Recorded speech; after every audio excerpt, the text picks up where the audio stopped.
What is happening? Welcome to another pitcher video breakdown. My name is Nick Pollack. Today we're going to talk about Ian Anderson. I don't know why I'm talking so fast today. Ian Anderson, you remember him from last year, 2020, had a fantastic September leading up to the playoffs. This year's been a little bit more shaky as he's trying to figure out his command a little bit. He's had a really nice curveball at times, but yesterday really it was his changeup. It's such a wonderful pitch for him when it works, and it was working more than anything yesterday. Four-seamers going up, changeups going down, and hopefully curveballs coming in for strikes as well. That's the game plan for Ian Anderson. We're going to watch him do it against the Diamondbacks. We're going to jump straight into it today. So, first pitch, he's trying to throw four-seamers up. He does the whole what I call Blake Snell blueprint of four-seamers up and then secondary stuff down. It kind of is like the heyday of Michael Wacha and Luke Weaver when they were at their best. They do that full fastball changeup stuff. Same with Marco Estrada. It's kind of what Ian Anderson does, but he also has more potential and a really good curveball that does show up at times too. So here's a fastball, and he's really trying to just go here with it. And this is a problem with Ian Anderson that typically is that he doesn't have the best command. And look at this. He has this trebuchet mechanics. It kind of reminds me of James Paxton, actually. You can see how far up this glove goes. Instead of coming across this way, he goes up to try and pull, like, go up and then down as he pulls the whole thing over this way, right? So as he comes and releases it, it's straight over the top. I mean, this is up. And this can be really good for deception when it comes to keeping your four-seamer up and also getting your changeup down. This is why it can be really hard to hit Ian Anderson. Good extension on it. But the timing isn't something that he's quite good at. It's better getting timing stuff for going up and down as opposed to left and right. But it does mean that he won't always be up and it won't always be down, right? It's going to be some mix of the two. So now that he threw a fastball there, another fastball in there for a strike. He's really setting up a good changeup down at this point, but we'll see. What are you doing, Varsho? Jesus. Look where this pitch is. What do you... I think this is what happened, is that he just took two fastballs for a strike inside the zone and thought, all right, I'm not going to sit back anymore. I'm just going to be ready for this fastball and swing at a terrible pitch. So good job, Ian Anderson, throwing fastballs and getting outs, but man, good fastball there, up and in. I love up and in pitches, especially from right-handers inside to lefties. It's such a good nullifier. And he tried to throw a changeup down and away, which is what you want to do. You throw up and away, then down with up and in with a fastball, and you go down and away with a changeup. Really changes eye level and speeds. And there he executed it. Now this one had a little bit extra horizontal movement than you'd want. Typically we want to see it more. I can't see anything about how he gets on the side of the ball. But you want this to be going down like this. Less of that, but it's still good fade. Got the swing and miss. Let's see where they're going. They got to go down again. That one looked like a curveball. They're trying to put this in the danger zone.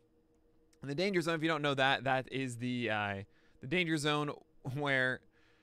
I should rephrase this. The danger zone, I'd say, if you are a pitcher to a lefty, is here. That is, you don't want to put it in this spot. But the danger zone for a lefty, as batter against a hitter, against a pitcher rather, is when the ball is here, where it looks like a strike for so long, but they're not going to be able to hit it there, right? So I call it the danger zone because it's dangerous for both. So close to being a really bad pitch, and then it turns into a really good pitch. And then Ian Anderson went too far, so he messed that one up. I wouldn't go back to the curveball. I think this entire start he didn't have a good feel for it. So you're either going to see a changeup or a fastball here. I would hopefully see a good changeup. It went back to the curveball, and that was a much better one. You can kind of see the good shape to it when it does work. 3-2 now. Oh, look at that. Oh, I love it. Oh, I love it. 3-2, 1 out. Base is empty. Ian Anderson says, no, I'm going to execute one. I'm going to execute one really nice changeup. And that's what I'm going to do. And it was glorious. I mean, it really, that was perfect. Got the swing and miss. And that's what happens. I mean, that's actually kind of like Lucas Giolito. When he's cruising, it's just up and down with fastballs and changeups, and he'll have high changeups. Spore, oh, thank you so much, man. Thanks for the sub. We have a curveball down. That's free real estate every time. That's a beautiful one.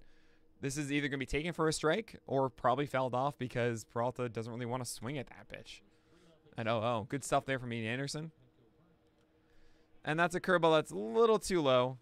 And it's not really what he's trying to do the same thing again, which I understand, but this is the problem with Ian Anderson a bit. He doesn't have the best command. He goes in and out with these pitches a lot, and sometimes even in games. We saw that curveball 2 games ago that was just stellar and so consistent, and you can see how good Ian Anderson could be when he actually has full command. His stuff is that good, but yeah, he executes one, then doesn't execute the next time. It can be a little bit frustrating. But the fastball is just really hard to hit. I mean, this is a really hittable one. You can actually see the look on Peralta's face. Like, that's the pitch he should have hit.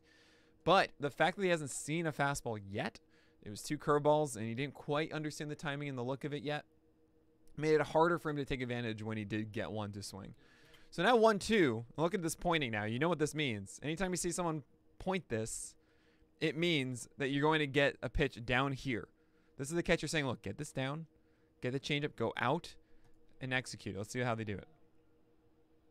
Yeah, I mean, he got it down, but that's too far.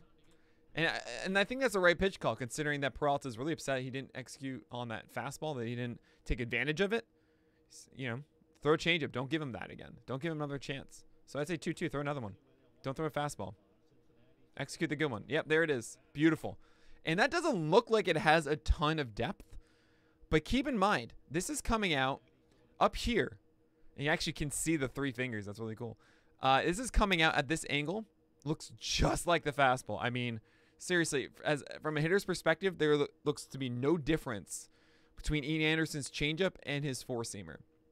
And this is what makes him so deceptive. So when this comes out of his hand, this you can actually kind of see some of that drop. It's already there, and it just keeps tumbling down at a lower velocity. So 6-7 miles per hour difference. They're ahead of it. They're on top of it. And it's down here, and it's not going up here.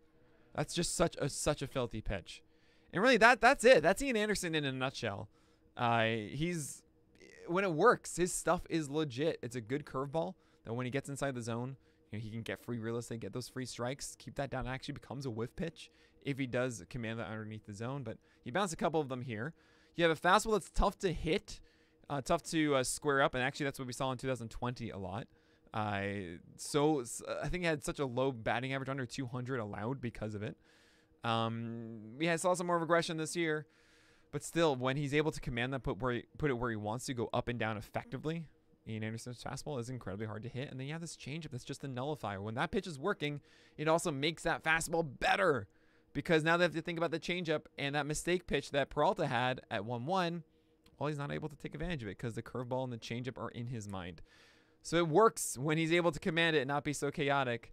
And when batters have to swing, Ian Anderson does well. Hopefully he can do that, and hopefully he can be that sturdy guy for Atlanta down the stretch. You know, they're up 3 games on the Phillies right now. We'll probably see them in the playoffs as I jinx it. And you will be seeing more Ian Anderson in the postseason. Hopefully he can execute at his peak.